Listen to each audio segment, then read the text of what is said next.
Hi, everyone. Welcome to the Kimberly Cloud Show. I'm your host, Kimberly Cloud. I have a very special guest here for the show today. It's an honor to have you. We were having technical difficulties. Can you go ahead and announce to the world who you are and where you're calling from? Well, Kimberly, my name is Richard Blank. I'm the Chief Executive Officer of Costa Rica's call center, and I'm calling you from beautiful Central America.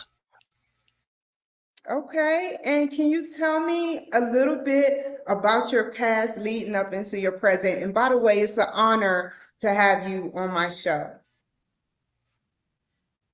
Oh, Kimberly, that's so kind. Actually, the honor is mine. I gravitated towards your show with all the people that you've helped, and so I really just wanted to touch base and see if I can contribute. And my story begins in Northeast Philadelphia. When I graduated the proud Abington High School in '91, I chose to be a Spanish communication major at the University of Arizona. So I was following a path of humanities. I didn't go the Ivy League route and study economics and finance like my father, grandfather, and brother did. I was more of a dreamer. And so when I was 27 years old, I had a one in a million opportunity, Kimberly, to move to Central America, work at my friend's call center. And I took it. And if you can get past your parents' guilt, you can live anywhere in the world. And so after working with my friend's center for 4 years, I learned the business from the inside out. Not sea level, but I learned it with the people. And then a couple of years later, I decided to throw my hat in the ring. With my maturity and impulse control and a little bit of capital, I started my call center. And in a couple of days, come February 6th, it will be 15 years that we'll be celebrating this business of mine. So you got a doctorate and you got a bachelor's in 1 year worth of education of your working as a CEO of your own call center. So tell me a little bit more about this call center. What does it entail and how many employees work there? That's an excellent question, Kimberly. I currently have 150 full-time employees. They're bilingual agents, Spanish and English. Some even speak Portuguese. They're dedicated agents. So I don't do a blended or a mixed center. They work specifically on one campaign. Now, Costa Rica, we pack a punch in regards to business process outsourcing. Companies such as Amazon, HP, and Intel are in Costa Rica. They like the infrastructure. We have a very solid labor pool with skill sets. But I tell you what, we all share the same labor, and there is an attrition and a rotation. What do I do, Kimberly, to separate myself from us? Well, I go old school. I like to walk the rows. I'm a gamification culture, so I play pinball and Pac-Man with the agents. And breaking bread with them is important. And so some people want to make a name for themselves. Some people would like for me to delegate and give them more responsibilities so they can grow. My goal, my friend, is to build their self-confidence and self-reliance. A boss can hire and fire you. I prefer to promote you. Out of it. It's almost like, Kimberly, it's pay because we've been given so much assistance in our careers. I always believe success is built on a million thank yous. So this is my opportunity to do my part. So your 150 employees are growing like 25 to 20 like a year, or how does that work? Because I want to learn from you. Okay. Could you repeat the question, please? It's okay. So your 150 employees that you have now that you have strong within the 2023, how long have you been like what is it? How can they? It's so many questions I can ask, but the question that I asked was if you've been with them or they've been with you 15 years, what can, how can they grow and how long have they been growing for? Like what I mean by that is, do you get one employee to two employees to up to five employees every 3 to 6 months? Or do you get maybe 5 to 6 employees every 6 to 8 months? Like, how do you grow your employee count? Through the clients. Clients come and clients go. People have good runs, things are seasonal. Certain verticals may die like a buggy whip. And so I see industries change, and we might have a flush where we need to add agents immediately. And sometimes people need to downsize because of COVID or because it's Christmas months and it's, the fourth quarter. But for me, let's concentrate on why people may stay. My attrition is more natural. People will leave because of scheduling conflict for university. Maybe their boyfriend or girlfriend works somewhere. Might be closer to their home. Even financially, if they have a marketable skill set, they might be able to find more lucrative opportunities out there. There are other centers. But they'll never leave because I gave them a walk of shame, Kimberly, or I made them cry. There is something like dignity that you need to extend to somebody. I'm not a weak man, but I extend empathy because making and receiving phone calls is not for the light of heart. You can do exceptionally well with it. It's very lucrative, but also can be draining. That one person that says F you on a phone call or just says the one wrong thing on the wrong day when it's raining outside. I've seen people break. But Kimberly, this is what I do for the agents. I let them take a timeout. Why don't you put some water on your face? Maybe go get some ice cream. I don't always watch the clock with some individuals because this is a psychological and a physiological job. I don't want to break you. I just want to bend you. And so I'll see there might be some that could be affecting their work performance. So I do take their families and their sensitive, delicate situations into consideration. People are not robots, Kimberly. And I think if nobody comes back to work the next day, you don't have a company. And there may be competition out there, but I always believe in you. And I spoke about this prior to the podcast. If you have a foundation of ethics and you were raised a certain way and you can extend that to others, then I believe that you get that sort of positive reinforcement. The market speaks. And if you come back to you and you have a luxury,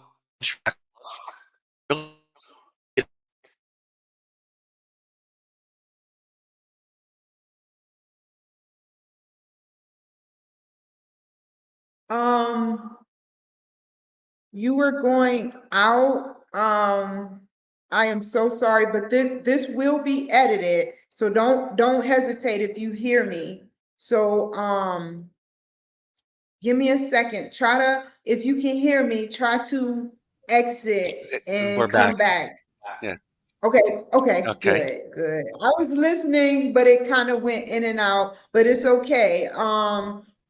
It's funny. I was talking about Wi-Fi, and I love, I love more people when their Wi-Fi, whether it's my Wi-Fi or theirs, mess up. Because I say to myself, Mr. Blank, I say to myself, I'm like, it's not our fault. It's nothing we can do. We pay our bills and we get, our Wi-Fi. And my next question to you is, how, what ingredient of productivity of management do you have that the secret ingredient for the actual to keep a lower turnover rate?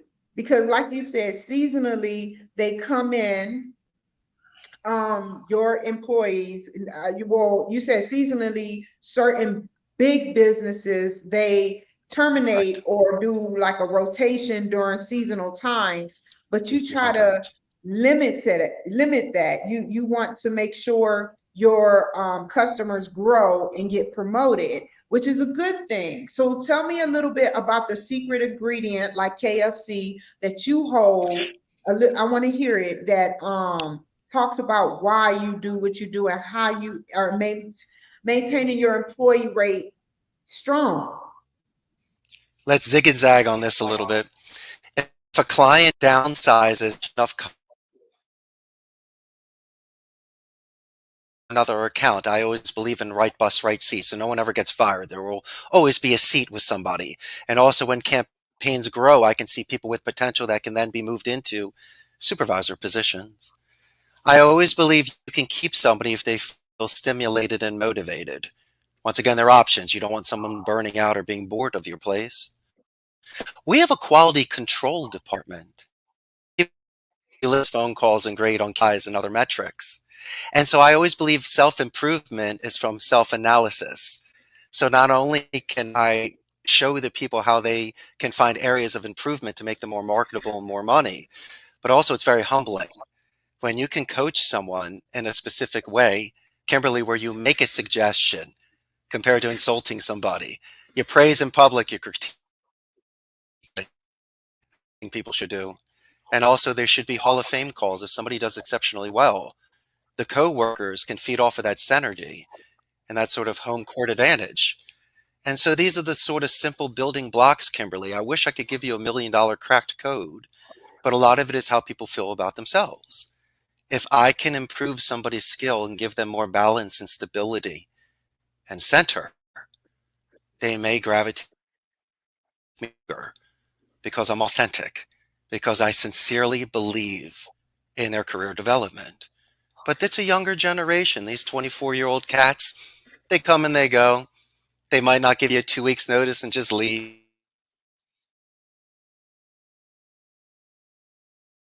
You know what's funny? But what I happens, was Kimberly, is I call my client it's and I okay. I let was them know gonna because there's no say surprising. something and then we're gonna proceed to make sure this video works because it's like I was saying to myself, now, Richard Blank, are you calling from Mars, Costa Rica, or are you calling?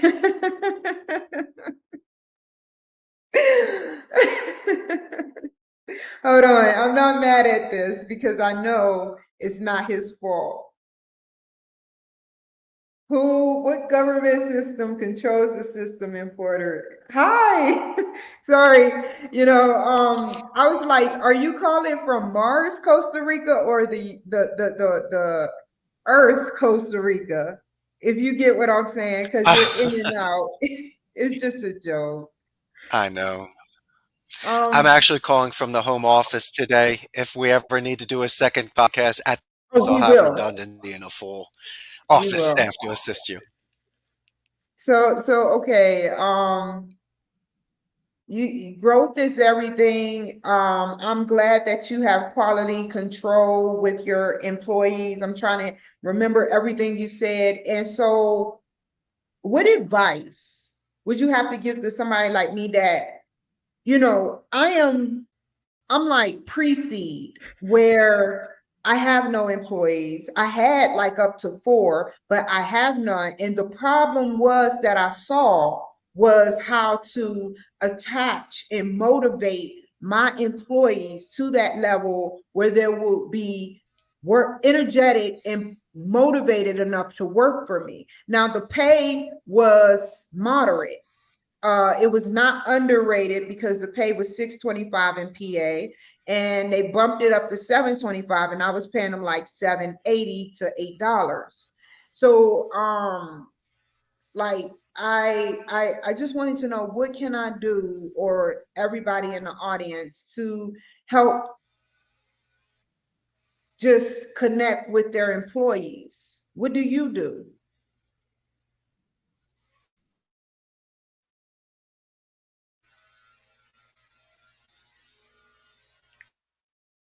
You know, I hate this. I hate when he stacks up because it's like you guys, he's disappointed in the media that's coming up, but he's trying his best to do, his media, and I want to make him look good. It sucks. Oh, you went out. Okay. Do you want to answer? I'm back again. You Okay, were yeah. talking about, was it before about the motivation of employees that you had on your 780 an hour? Okay.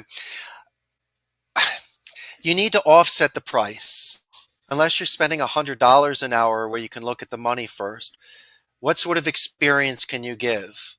Now, depending on the work that they're doing, you could make it to where they're building their skills to make them more marketable, once again, to earn more money in other jobs. But If worse comes to worse and it's remedial or it's monotonous or it's something that you think is just basic and easily replaceable, then it's almost like whistle while you work. Maybe just create offset that lower rate for a happier work environment. Maybe play some music in the background to give a groove. Maybe create certain scents in the environment so people can get that sort of physiological sensation where it smells good, feels good, and reminds them of something. People sometimes like to do lunches, pizzas, or other sort of things to feed, or even the basics of giving good office coffee can go a long way. But maybe just even an open door policy that's free. It's just the only thing is your time.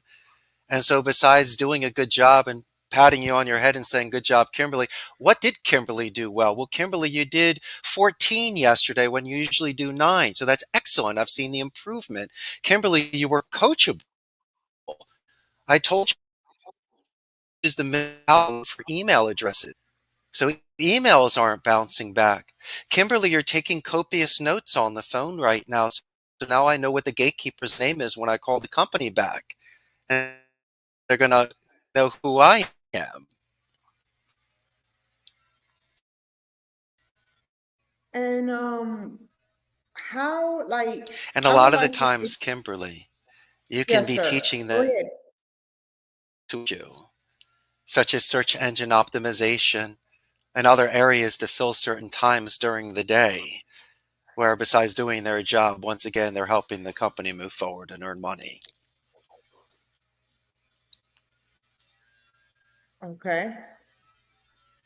Um, I would like to say two things. I wanted to one invite you back on the show. Make sure because I'll tell you after the show my feelings on this. I want to get your full statement. Like I hear what you're saying, but it's like going in and out and out. And when I'm visualizing how I can edit this, and it's like I can It's and going to be a I'll make it nightmare. out for it. Yeah, but I want you to look good. I want you to I look good, and know. I made a promise, and you do look good. But I know you I do. just want you to, look good, So I What we might need to do is because I'll be going back, I'll be in my office next week. And so from there on, we could always reschedule a second one and use this as just like a promo for certain clips. Because I do respect you, Kimberly, and I terribly apologize for this bad connection today. I respect your work. It's not fair that I was late and I have a bad connection, but I really want to work with you on your podcast because you're amazing. thank you, and I appreciate you too. How can the people find you in your company? We have a very large Facebook fan page of about 109,000 people. And so when this goes live, you'll be having new fans there and also give your audience a chance to see the industry in Central America. We're north of Panama, south of Nicaragua. We're the only democratic society in Central America. There's no standing army. Our infrastructure is great, and I'm here in Central America, so I got a lot of suggestions. But I want your audience to do a takeaway where it's very important to follow your passions. I was a Spanish communication. I didn't know where that was taking me, but I knew that I was marketable and I knew that it was going to open doors. And if you can put aside the gray believers and the naysayers, then maybe with a clear head, you might be able to make the certain decisions for yourself that obviously that got us to where we are today. And finally, my friend, it's about dedicated practice. It's what you and I do off the camera when people are not around. It's those that practice the violin, painting, and even second languages. And you can tell in time that that builds. And so as long as people practice their trade, there's no reason why they wouldn't be the best at it. And so I can't thank you enough for the time today. I enjoyed it. And I believe that just of the few nuggets that we can pull out of this, it would be an excellent episode for you and your audience. How do you see yourself going towards the future of your company? What do you see yourself adding additionally to your company? More work from home agents. It's not me, it's not the brick and mortar anymore. We still have people showing up for PCI compliance and the computers in case it goes down at home. But ever since COVID, Kimberly, most people would rather work virtual. They're still capable, we still get the metrics and the performance. What you lose is the company culture and the synergy. Because you know, if you go to the gym and someone's next to you yelling at you, you might do three or more reps, or you might even go. And the call centers is where you find your best friends. It reduces attrition because the people you care about are there. And it gives us an opportunity to build on your momentum. We can still do these things. But there's a huge difference, Kimberly, between a painting and a print. And when people are working virtual, it's just really not the same as if they're sitting next to you. How do you think we can change that? Like, do you think that, maybe one day, we'll have something more, because we are kind of doing hybrid, we're doing straight virtual, and we're doing um engaged personal physical contact. So how do you think that, what is the benefits and the risk of moving from some places from virtual to some places to hybrid to some places in person? My goodness gracious. The fact that I'm sitting on 300 seats and I have a huge call center and I was looking for additional space. I don't need that anymore. In fact, at 300 seats is too much. I only have about 80 people in there and the rest are working from home. But I won't need to get additional space anymore. So the commercial real estate market, right there, that's not my panic. Um, it's going to save me a fortune in regards to air conditioning, toilet paper, water, you name it, lights. I mean, there's just so much that I save on my end. Another benefit for the agents is the travel time, it's the money spent, more time with their family, relaxed home environment, you name it. But, taking those two circles, there is that overlap. And that overlap is my environment. This is not a introverted, non-vocal environment like an accountant or someone that does coding. It's a call center. And so it's very vocal. We're artists of speech. And what I've seen is that people can pick each other up. And as I mentioned earlier about the momentum, and when you see a call center floor that is on fire and people are shaking and moving and feeling good, they really are building on their skills. Could you imagine? It's just like COVID. You and I can hang out right now. And we can do this for a year, but there's nothing better than if you and I are sitting in a restaurant having lunch, face to face talking. You know this. And so as much as you think there's advantages one way, it is financial and time, but we're missing out on that human approach, that human touch. It's killing it. We're becoming sterile. We're becoming placid. We're becoming where we are losing that sort of natural sort of reactions towards people because imagine not seeing someone and after months going out to dinner with somebody you don't have the muscle memory. You don't know how to not put your phone down or how to look in someone's eyes or how to take turns. Even you probably forgot how to open a door for somebody. And so these are the sort of things that when people come in after months of working from home to visit, and it's a novelty now. It used to be working from home was the novelty. Now coming into work one day after a couple months. So we'll do pizza that day, and we give them a hero's welcome. But you can tell that they've been not jaded. It's just what happens is they become numb. People lose that sort of spark that they had at one point. Their reaction time is off, Kimberly, and they apologize for it. And their main And thing is because I've been home for so long, I forgot what it was like. So those are the sort of things that I see. you know, right now, what is challenging right now for you that you're working to build? Like you got the SWOT analysis, where strengths, weaknesses, opportunities, and threats. What are your threats? My threat is the ethical obligation that an agent has towards a company. They will not give a 2 weeks notice. It doesn't kill a project, but it definitely puts a bump in there. There needs to be that sort of entry strong and exit strong. That's all I ask from this generation is to at least give a heads up notice for everybody. That's all. Yeah, that's like me saying, for instance, not coming to work. I'll admit I've done it before. I think we all have done it, but it's just the fact that to not put in a 2 weeks notice would really put more work on the employees that work there. That means an overflow of calls, more turnover because they're stressed out because they put more work on each and every employee. So I get what you're saying. Um, But Kimberly, may I interject for a second? yes, yes. Ethically, do I have to wait for someone from, let's say, Amazon that wants to leave or someone that wants to leave me for Amazon?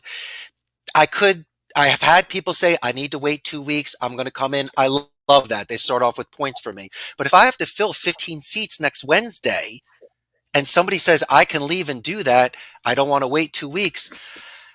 My friend, I'm not stealing, I'm not picking, but it's that rotation that goes back and forth where it's okay. It's just when someone comes to my company, internally recruits, and maybe takes 5 people out with them, that's a no-no. But the normal rotation back and forth is fine. But it's very rare that when someone is interviewing with me and takes an offer, Kimberly, that they say, I have to wait 2 weeks. So it's just one of those things you close your eyes and you realize it's just how it's done. Yeah. Do you have a contract with I'm pretty sure you do, but I just want to get it out there. Do you have a contract with your employees stating, because when I used to work at AT&T twice at two different companies, they made sure they majorly stated, and some people still do it, do not give vital information to my opposing party. If Right. anything, open policy, you come in and you can suggest things, but to give my vital information that I train you for maybe 20 hours, if not more, to do, and you give it, and you send 5 people out of your company. So, okay, how is the promotion? How is the promotion? Like, how much of the percentile do you promote? Like, I know I'm just, these are just normal questions. How do These you are promote? excellent questions. At a Thank call you. center structure, you're looking more at like a 10 to a 15 to 1 supervisor to agent ratio, just for performance or in case someone sh- is sick that day, they can jump in. Secondly, above that, then you have a team lead, and then you have a manager that oversees that. So there's many, many different levels. So you don't miss a beat. I would much rather have, Kimberly, somebody with cognitive skills and an education with zero experience and no bad habits than a 10-year-old telemarketer that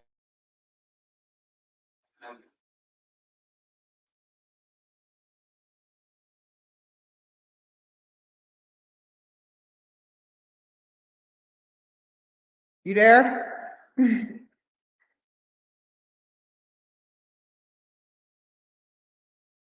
Whenever you get back on, I'll wait. Because I want to hear you. Last you stopped was at a 10-year-old telemarketer. And my next question when you get back on is going to be, how old do you have to be the law to work in a telemarketing place? So I'll wait. You're worth the wait from Costa Rica.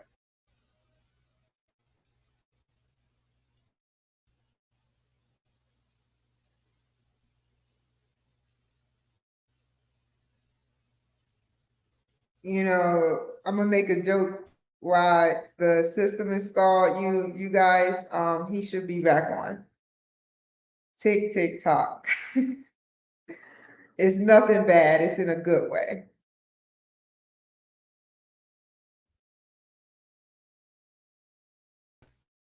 okay. Okay, so the next, you stopped at 10-year-old,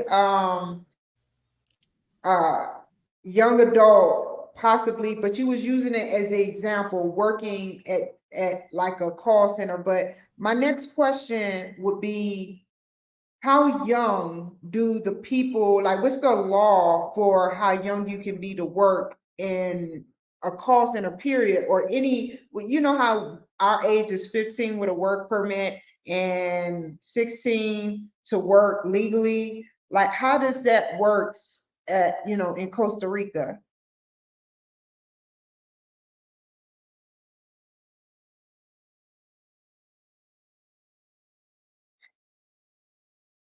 You got me rolling.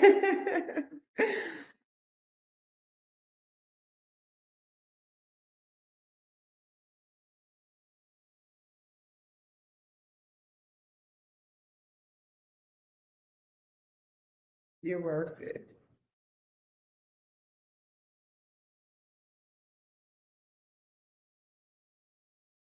My dedication to my clients is everything. Detective Kimberly to the rescue.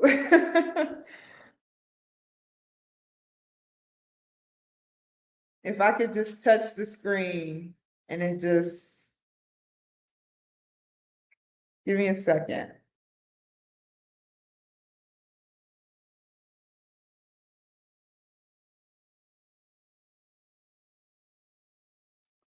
There we go.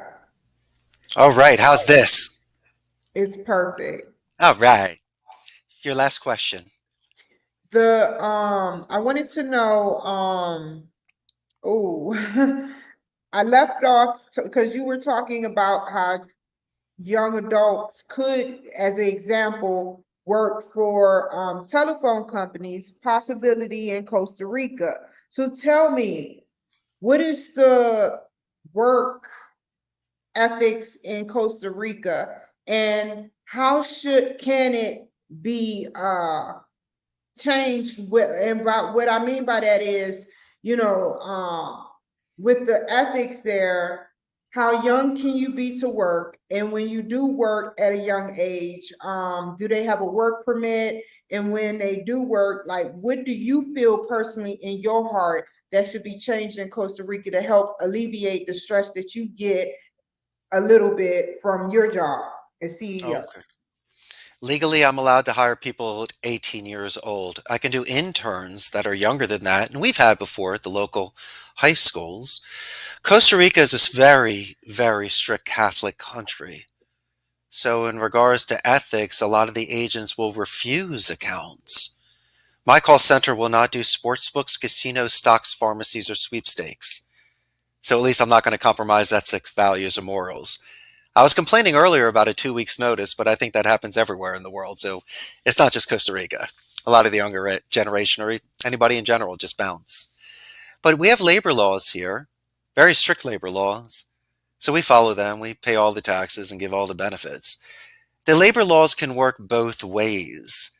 A lot of the times, in fact, the majority of the time, it works for the agent, the employee's advantage, which I think is wonderful. They should support the employees here. But there's also things to protect a company as well. Somebody that may come in purposely just to get insurance and then quit a company just to be able to use that. Or somebody that takes training for an entire month and then that first day to come back to work on the phone, they quit, but demand to get their entire training paid. And legally, you need to do these things. But ethically, you know it's wrong.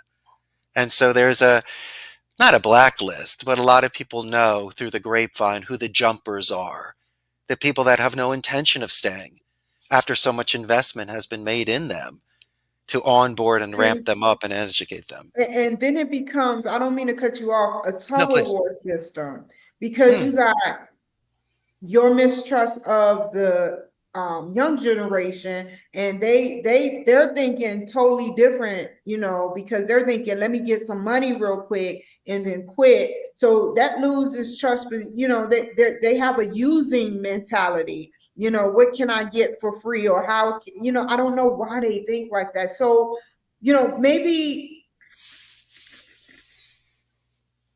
Kimberly, can I share advice with you on that? Yes, sir.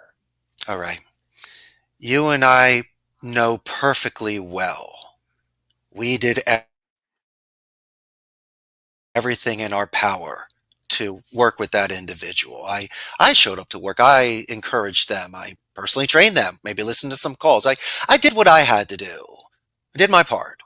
So if somebody leaves, it's not going to give me a heavy. It's the young lady, it's the name of the game. I'm in a call center industry. Most people burn out. I was a few. I was a gladiator that thrived and created my own center. I saw the essence in this industry where most people despise it or look down upon it. But in regards to that, my friend, I knew their name. I encouraged them. I participated in hiring them. I asked them giving a coming of age moment when we interviewed them. So instead of just giving me the generic answers that people do during interviews, maybe they can expand, Kimberly, and tell me a story of when they beat up a bully or saved a kitten. Or maybe can just loosen their tie for a second to show me that there's somebody different than a robot. Because if you're that stiff and that rigid and you can't relax for a minute, how are you going to add to this group here? This is not just a place to make money, that's a job. I'm looking to give you a career, Kat. That's what I'm looking to do. So it's very delicate when you bring people into a team. You do not want them to be a cancer. You want them to be an asset, not a liability. And so I know I answer your questions in a lot of different tangents, but in my mind, it really is a smorgasbord. It's a collage. There's no straight lines, Kimberly, to solve this sort of stuff. It's really about, as you say, finding the right people that maybe if you and I are the first mentor, teacher, older sister, brother that they ever have, they might think twice about showing up late, not giving a notice, or maybe just giving us a second chance if they had one bad day and it was outside our control and we can fix those things. And so I try to get people to allow me to give them the benefit of the doubt as they would give us. I like taking breaths and second chances or maybe sleeping on it, writing the draft, Kimberly, and not sending it. There's a lot of times, my friend, that we overextended ourselves and might need to apologize the next day because of our tone, because we said something. And so I think if a relationship is that important, you should try to preserve it with time, space, and a little bit of cushion. And I try to extend that to every single employee that works with me. And it surprises them because most people treat them like a number and just throw them out the door. I'm not going to beg them to stay, but I'm going to talk to them and I'm going to call the balls and the strikes. And maybe I'm the first person to ever do that with them. And that, Kimberly, is how you get people to work with you for over a decade. Yes.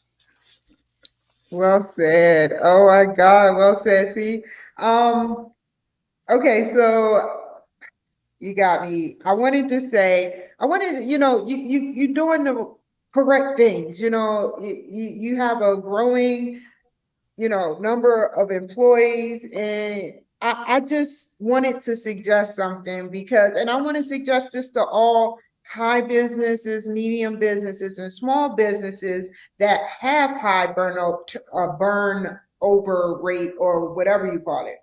So we need more, and this is well trained on being doctors for these department places other than a hospital, other than there. We need either a virtual psychiatrist or mental health or therapist on call. That's what I was going to do for one of my companies because if we can get, like, let's say three things happen to one of your employees, three things. The car burnt out. His child care didn't come through. He didn't have enough gas to get to work. Okay, evaluate that within a mental health perspective, such as a mental health doctor's asking, well, what can you do to plan ahead? And then he can go into elaborate and, well, I want to stay at this place. And then the doctor can suggest steps like what's going on at work in the deeper core. Like we need mental health doctors within burnout places, because I Of course. remember I was a call agent And Hmm. I loved my job. I loved it because I worked for AT&T, and I would Yes. love any job, but I felt good. And I started getting burnt out myself, 10-hour Mm. shifts. And I think that if I had a psychiatrist or a therapist there that was coaching me through my stressful events, or we had these outlets, we would be able to have less people get fired. And then think about this, it can come out their paycheck, the psychiatrist, that it takes for you to pay for a psychiatrist, mental health, or a therapist, with a fee. So I'm being business wise, that's more money in your pocket, and then more people going to your company. They'll be like, oh, I've never tried a psychiatrist or a mental health therapist that he's paying for, that we're paying out of our pocket for, to help navigate through our job. Nobody has that. They just say, go find an outside provider. What do you think? Well, the Costa Rican government, through the INCS department, INS, they do provide those services, and I have seen people having a moment, and they are legally with paperwork from a doctor, because we do ask for these things if people miss work because of sickness. And sometimes the sickness is not the sniffles or the flu. Sometimes the sickness is mental. And we've had people leave work because of family issues. They might have had a parent or grandparent pass away or be in the hospital sick, and that takes its toll. But I've Some also people seen, lie, though. I don't mean to cut you off, but some people lie. Some people use negative and drastic events to lie their way out of work. I'm talking about. well, shame on them. And you wonder why 10 years from now, when you bump into them, why they're not where they need to be. You can get away with it one day. Maybe you can speed to get somewhere. That's something that doesn't hurt anybody. But when you don't come to work, there's a ripple effect to that. There are people that are involved in that. It's not a self-infliction. And it's also, your reputation and the image that you're giving to your client and the word that you give. And so maybe, Kimberly, what I do is I give a little bit of Philadelphia guilt. There's only so much I can do with the labor law. But if I let somebody know that they're better than that, and that I'm not angry at them, but I'm disappointed in them, I'm not going to get sued. I didn't threaten you. I'm just letting you know you've been with me for a couple of years and I've seen you at your best. Now I don't even see you. You don't even come to work. And so I'm not going to pry or find out, but obviously it's not what it was. And my client sees that too. So you kind of put us in a pickle. Legally, I got to keep you. But then again, you're not putting up the numbers. So you're just a warm seat and we're paying for it. So it's just one of those things where you almost need to have a come to clarity moment with individuals while still following the labor laws. But I can also look at somebody in their eyes and ask them, I go, Kimberly, did I do something wrong? Oh, no, Richard, you didn't. Are you sure? Exactly. Because, Yeah, yeah. because I've always, didn't I buy you pizza last Thursday? What's going on here? Oh, I will make you cry. I will make you cry. But I will, in a way to where you know that you're wrong. I did so good. What did you do? And so I'm not going to make you cry. You know what I mean. But I'm going to call you out. And because we've gone through too much together for you to be doing this. And I care about you. I don't want you to be ruining this path to where it spins out of control to where you start making other terrible decisions. Um, but what can Just you do? Kimberly, we can't hit the ball and drag Johnny. There's only so much we can do. I'd rather have energy givers than energy suckers. I can't give out all of my energy to people all the time.